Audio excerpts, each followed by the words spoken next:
अस्सलाम वालेकुम एवरीवन, कैसे हैं आप सब। आई होप आप सब ठीक होंगे, खुश होंगे, मुतमिन होंगे। जी हाल चाल तो मैंने पूछ लिया आप लोगों से। और अब हमारी जो सुबह का आगाज़ होता है, सुबह सुबह मतलब कि नाश्ता हमारा हो रहा है, बन रहा है, चाय वगैरह, पराठे वगैरह और उसके साथ अचार, आम, ये सब चीज़ें रखती हूँ मैं। और अंडे वगैरह हम लोग नहीं खाते इतने शौक़ से जी। तो यहाँ पर मेरी जो मतलब कि आज जो लाउंज है, सोफ़ा लाउंज और मतलब ड्राइंग रूम कह लें, कुछ भी कह लें इसको, ये जो सोफ़ों वाला रूम है इसकी सफाई होगी आज बहुत ज़्यादा, नीट और क्लीन, डीप क्लीनिंग होगी क्योंकि इसमें बहुत मतलब टाइम लगता है। और मैं ना रूम की तो कर लेती हूँ और फिर इसकी मतलब वीकली करती हूँ। एक आध दिन के बाद इसमें मतलब झाड़ू वगैरह लगाती हूँ क्योंकि मेरे तो काफ़ी सारे रूम हैं और ये ऊपर का घर है, बहुत ज़्यादा डस्ट वगैरह आ जाती है, बहुत ज़्यादा ख़राब हो जाता है, मतलब मैस हो जाता है। फिर इसकी मतलब कि सफाई की बहुत ज़्यादा ज़रूरत हो जाती है।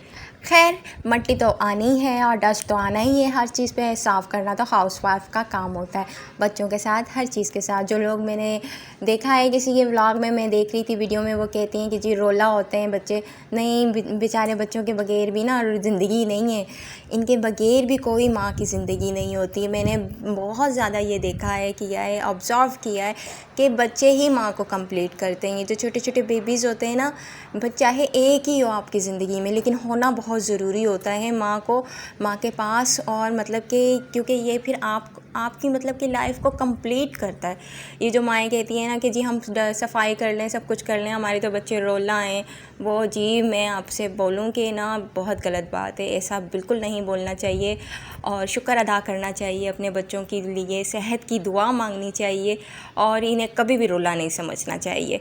भले जितना भी तंग करें ना, आपको नहीं पता मेरी बेटी इतना तंग करती है, लेकिन मैं कभी भी वीडियो में नहीं बोलती कि मुझे आयत तंग करती है या आयत उठ गई या ये हो गया वो गया। मैं उठा के अपनी बेटी को ना काम करती हूँ। जब से पैदा हुई है ना, मैंने मतलब कि अपने आप को मैं भूल गई, मैं हर चीज़ को भूल गई, लेकिन मैंने अपनी बेटी पे फुल टाइम तवज्जो दी है। खैर, यहाँ पे हम लोग चलते हैं सफाई की तरफ। और सफाई मेरी स्टार्ट हो गई थी। यहाँ पे मैं ले आई थी स्कॉच का क्लीनर। यहाँ पे देख सकते हैं आप कितनी डस्ट है, कितनी मिट्टी है इसके अंदर। ये जो भले आप जितने भी कवर लगा दें, कुछ भी कर दें, लेकिन जो सोफ़ा के ऊपर आनी होती है मिट्टी, धूल और डस्ट, ये तो आनी होती है। और इसे जितने भी मतलब ऊपर से चादरें वगैरह आप ढक दें और फिर मतलब कोई आपके गेस्ट आए, मेहमान आए, फिर आप इसे यूज़ करें। लेकिन ये है कि आपको एक दिन पहले सफाई करनी पड़ेगी, मेहमानों के पहले से, मतलब गेस्ट के पहले से, आने से पहले। यहाँ पे मैं इसकी क्लीनिंग वगैरह कर रही थी। इसके जितने भी सुराख थे, मतलब कि जो डिज़ाइन वगैरह बना हुआ था, इसमें बटन्स तो बिल्कुल भी नहीं थे और इस तरह मतलब थोड़ा सा डीप सा होके ना इस तरह था, मखमल के, ग्रीन कलर के। और इसका जो है फैब्रिक बहुत अच्छा है, ऊपर की तरफ से बहुत हार्ड सा है और क्या कहते हैं, मेहंदी से कलर का है, ग्रीन मेहंदी कलर जो होता है उस कलर का है। और बहुत ही प्यारा इसका डिज़ाइन है और मुझे बहुत ज़्यादा पसंद है। और यहाँ पे जो इसके हैं, और फिर यहाँ पे मैंने ना यहाँ पे इसकी झटक करना शुरू कर दी थी, इसकी क्लीनिंग वगैरह शुरू कर दी थी। और ये इसके सेट के साथ का टेबल है, ये देख सकते हैं। यहाँ पे अब मैं इसकी क्लीनिंग वगैरह शुरू करूँगी इस क्लीनर के साथ, क्योंकि इससे ही सही तरीके से ना शीशा वगैरह जो होते हैं ना, ग्लास, वो साफ़ होते हैं। और जैसे डिवाइज़र के हो गए, ड्रेसिंग टेबल के हो गए, विंडोज़ हो गई, और जितने भी मतलब बेसन के, वाश बेसन के जितने भी शीशे वगैरह होते हैं इसी के साथ साफ़ होते हैं। अदरवाइज़ ये बिल्कुल भी साफ़ वगैरह नहीं होते हैं। मेरा जो साइड टेबल है उनके ऊपर बहुत शीशे लगे हुए हैं, ग्लास लगे हुए हैं, नीचे की तरफ भी, ऊपर की तरफ भी, और लाइटिंग वगैरह है उसमें भी, और मेरे डिवाइज़र में भी लाइटिंग वगैरह है। और इस यहाँ पे मतलब ड्रेसिंग टेबल में भी बहुत ज़्यादा लाइटिंग है। तो इसके में ना, तो यहाँ पे ना ये ग्लास वाला ही साफ़ क्लीनर होता है, यूज़ होता है, क्योंकि फिर इतना ज़्यादा हम कहाँ से अखबार वगैरह लेकर आएँ, पुराना टाइम तो है नहीं। अब तो इतना मतलब न्यूली हो गया है, एक मतलब कि आप साफ़ करें और कपड़े के साथ, और इसके साथ बिल्कुल नरम वाला, ये भी स्कॉच ब्राइट के कपड़े हैं, मतलब टॉवल से हैं, इसके साथ आप कर सकते हैं आराम से इजीली। उसके बाद नॉर्मल का आप स्टफ़ के साथ उन्हें साफ़ कर सकते हैं नरम नाजुक से, और बिल्कुल क्लीन हो जाते हैं। मेरी जो एलसीडी है ना, मैं भी इसके साथ ही साफ़ करती हूँ और बिल्कुल साफ़, नीट और क्लीन हो जाती है। और यहाँ पे जो इतना भी मेरा फर्नीचर है ना, उसमें जो वाइट कलर आता है उसे भी साफ़ करती हूँ, तो नीट और क्लीन हो जाता है।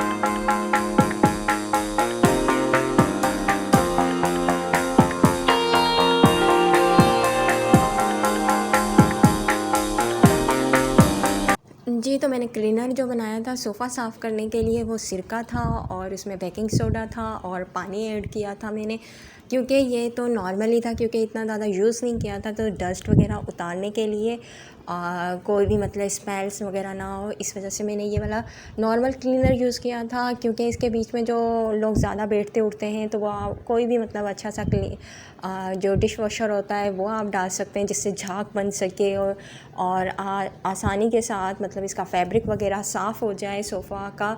और जो भी मतलब कि डस्ट होता है लगा हुआ या फिर कोई भी चिपकी हुई कोई भी चीज़ होती है, जैसे बच्चे वगैरह बैठते हैं उठते हैं, कोई मेल को चिपक जाता है, वो साफ़ हो जाता है, क्लीन हो जाता है। और कपड़ा भी इसका जो फैब्रिक होता है वो भी अच्छे तरीके से साफ़ हो जाता है, नीट और क्लीन हो जाता है जी। तो ये मैंने इसका बनाया था क्लीनर, सिंपल मतलब कि होम क्लीनर बनाया था। और यहाँ पे जो मैंने स्कॉच ब्राइट का क्लीनर यूज़ किया था। और यहाँ देखें, यहाँ पे मतलब चमक गए सोफ़े, बिल्कुल साफ़ हो गए, इसकी डस्ट वगैरह सब ख़त्म हो गई। आगे मैं आपको बता रही थी कि आप लोगों ने बताया नहीं कि आप लोगों को रेमेडी में, होम रेमेडी में इंटरेस्ट है या नहीं है, जो मैं आप लोगों के साथ शेयर करूं। जो मैंने आप लोगों को बताई थी कि मैंने अपने हस्बैंड को एक जड़ी बूटी खिलाई थी प्रेगनेंसी के लिए, कि प्रेगनेंसी कंसीव हो और जो उनकी क्वालिटी जो है वो इम्प्रूव हो स्पर्म की। तो आप लोगों ने बताया नहीं, कौन कौन लोग इंटरेस्टेड हैं वो लोग मुझे कमेंट करके बताएं, तो फिर मैं आगे आप लोगों के लिए वीडियो बनाऊं जी। तो यहाँ पे मैं अपनी क्लीनिंग मेरी काफ़ी क्लीनिंग हो चुकी थी, मतलब कि एंड ही था। और मैं ये दुआ कर रही थी कि आयत सो ही रहे और मेरा मतलब काम हो जाए आसानी के साथ। देखिए किस तरह जो ग्लास है ना इसका, टेबल का कितना चमक गया है। यही मैं बात आपको बता रही थी कि इस तरह के क्लीनर से बहुत ज़्यादा चमक जाता है, ज़्यादा एफर्ट करने की भी ज़रूरत नहीं होती और साफ़ नीट और क्लीन हो जाती है। ताकि मैं आपको बता नहीं सकती, यहाँ पे इतना डस्ट होता है और इतनी मिट्टी होती है, मतलब कि मिट्टी इतनी ज़्यादा चिपक जाती है कि उतरने का नाम ही नहीं लेती। अगर साफ़ पानी से आप करेंगे तो ऐसे लगेगा जैसे आपने सिर्फ़ और सिर्फ इसके ऊपर कोई कपड़े से साफ़ किया है। यहाँ पर मैंने झाड़ू वगैरह लगाना शुरू कर दिया था, क्योंकि मैंने आपको बताया कि मैं खुद अपने घर का काम करती हूँ, सफाई करती हूँ सारी। और यहाँ पे जो सोफ़े होते हैं ना, इनके नीचे अगर मैट झाड़ू लगाती है ना, मतलब कि वो मतलब फाड़ देगी।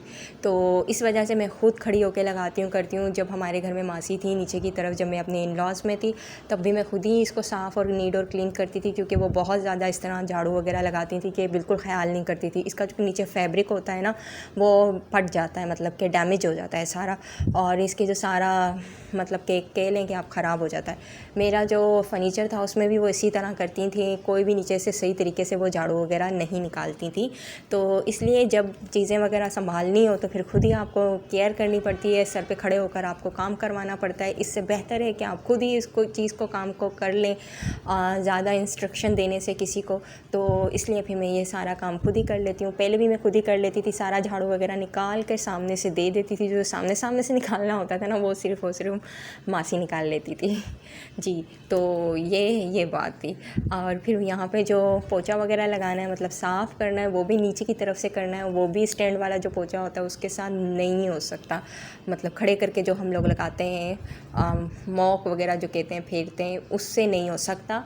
क्योंकि यहाँ पे ना जो मैं कह रही हूँ कि नीचे तक हाथ बिल्कुल भी नहीं जाएगा। तो बैठ के मतलब पुराने तरीके से ही हो सकता है, या तो चीज़ें आप हटाएं, आगे खिसकाएं और फिर उसको लेकर आएँ अपनी जगह के ऊपर, फिर इस तरह होता है। और इतने मतलब वज़नी और इतने ज़्यादा वज़नी सोफ़े हैं ना कि मैं आपको बता नहीं सकती हूँ कि इनको उठाना मेरे लिए तो पॉसिबल ही नहीं है, ख़ास तौर पे इस बड़े वाले को, और टेबल को तो बिल्कुल भी नहीं है। तो इसी वजह से फिर इसके नीचे से आसानी से लगा लेती हूँ। यहाँ पे आयत उठ गई है, आपने देखा है आयत उठ के बिल्कुल नॉर्मल मुझे देख रही है, कर रही है। माशाल्लाह से मेरी बेटी मुझे बिल्कुल रो कर तंग नहीं करती है। अल्लाह पाक इसको सेहत दे, तंदुरुस्ती दे, सेहत वाली ज़िंदगी दे। मुझे अपनी बेटी से बहुत प्यार है। अल्लाह पाक मेरी बेटी को सेहत दे। आप लोग भी दुआ कीजिएगा कि क्योंकि बहुत मतलब बीमार वगैरह रहती है, लैक्टोज़ का भी मसला रहता है और कोई भी मतलब चीज़ इसको खिला नहीं सकती हूँ। तो यही मुझे अपनी बेटी की परेशानी रहती है। ऐसे बच्चों को पालना ना बहुत ज़्यादा मुश्किल होता है कि आप उनको कुछ खिला नहीं सकते और पिला नहीं सकते। ये चीज़ नहीं है, ये डॉक्टर ने मना किया, इसमें शुगर है, इसमें मिल्क है, ये है वो है। मीठी चीज़ें बहुत शौक़ से खाती है, नमकीन चीज़ें तो आप कहले कि बिरयानी का बहुत शौक़ है, लेकिन छोटी बहुत है और इतनी मिर्च मसाले वाली बिरयानी होती है तो मैं नहीं देती। यहाँ पे जी मेरा जो पोंछा था वो लग गया था, कंप्लीट होने वाला था, सारा नीचे से नीट और क्लीन मैंने लगाया था, किया था। और मुझे बहुत खुशी होती है अपने घर की सफाई कर कर। यहाँ पर आयत जो है मेरे पीछे पीछे है। मुझे अच्छी तरीके से याद है कि मेरी अम्मी जब काम किया करती थी घर का सारा, तो मैं अपनी अम्मी के पीछे पीछे इसी तरह होती थी। मतलब ऐसी कुछ यादें होती हैं ना, आपको याद आ जाती हैं अपनी वालदा की, अपनी अम्मी की, अम्मा की, और फिर आप बहुत ज़्यादा डिसहार्ड हो जाते हैं क्योंकि मेरी वालदा इस दुनिया में नहीं है और मुझे वो बहुत याद आती हैं। अल्लाह उन्हें जन्नत फ़िरदौस में जगह दे। यहाँ पर मैं कर रही थी सोफ़ा में, मतलब जो इनके जो कुशन्स थे ये मैंने निकाले थे क्योंकि मेरे गेस्ट आ रहे थे, तो मैंने कहा मैं यहाँ पे इसको लगाऊं और बहुत प्यारे लगेंगे। इसका आप फैब्रिक देख सकते हैं, सेम मैचिंग का है और इसके 3 कुशन्स हैं और छोटे सोफ़ों के जो मतलब के सिंगल सिंगल हैं उनका एक एक है, इसके 3 हैं तो 3 मैंने लगा दिए हैं। कितने प्यारे और ख़ूबसूरत लग रहे हैं।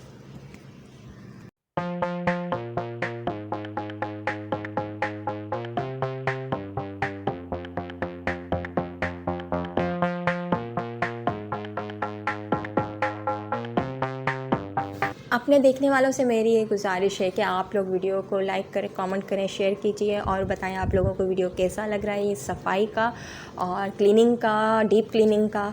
तो मुझे बहुत ज़्यादा खुशी होती है देख के ना कमेंट आप लोगों के।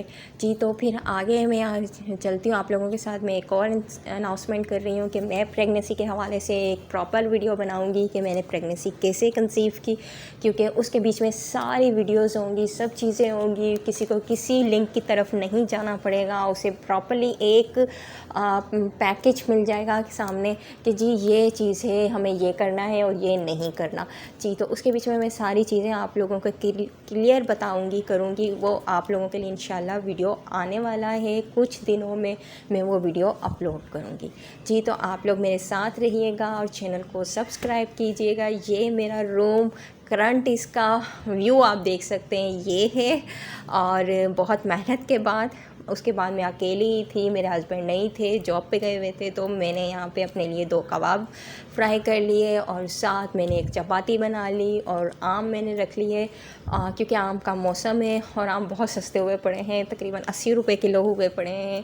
तो आप लोग भी लें, खाएँ, खुश रहें अपनी ज़िंदगी में और जितने भी हो सके नेचुरल फूड के ऊपर आएँ। बिल्कुल भी मतलब ये जो बाहर की टिन वाली चीज़ें होती हैं वो ना खाएँ, अपने घर की बना कर खाएँ, साफ़ सुथरी चीज़ें, और ख़ास तौर के ऊपर वेजिटेबल्स के ऊपर और इन चीज़ों के ऊपर आएँ कि आप लोगों को हेल्दी डाइट मिले। सब सब्ज़ियाँ खाएँ और जो ग्रीन वेजिटेबल्स होती हैं उनका ज़्यादा से ज़्यादा इस्तेमाल कीजिए। अपने बच्चों को भी खाने की आदत डालें, खुद भी खाएँ, क्योंकि ये ही एक हमारे मतलब सेहत है। सुबह जल्दी उठें और रात में जल्दी सोएं।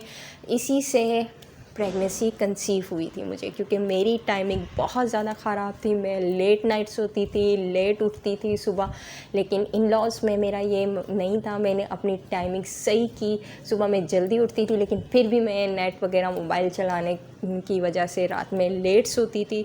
लेकिन मेरी टाइमिंग सही नहीं थी। जब मैंने कंसीव करने की प्लानिंग की तो मैंने रात में जल्दी सोना शुरू किया और 8 बजे से पहले मैं अपना खाना खा लेती थी, रात का डिनर कर लेती थी और साथ में मेरा सुबह 8 बजे से 9 बजे तक ब्रेकफास्ट हो जाता था और दिन में मेरा 1 बजे तक खाना हो जाता था।